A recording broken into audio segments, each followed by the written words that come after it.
চার না ডাইনি মাছ ফাঁকা মাই টাকা মাত্র আসার 10 টাকা 10 টাকা কাছে আসেন 5 টাকা সরে যায়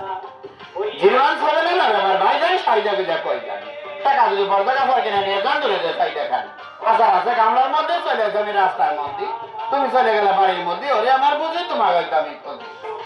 হ্যাঁ 017 ফাঁক ফাঁক টাকা না থাকলে দূরে থাক 017 ধরবো তোমার পাই 01722 ওরে ভাই মিন্টু আসার আছে কামলার মধ্যে চলে যাবে রাস্তার মধ্যে তুমি চলে গেলে বাড়ির মধ্যে ওরে আমার বুঝি তোমার হয়তো আমি করি হ্যাঁ বাসের কথা নড়ে পড়ে আসার কথা কেন মনে পড়ে বাসের কথা নড়ে পড়ে আমার বুঝি দাদা সপ্তাহে পানি পড়ে 017 নড়ে মানে আপাতত সাইডে আমি কোথায় যাই টাকা যদি বড় টাকা কিনা নিয়ে যান দূরে যায় সাইডে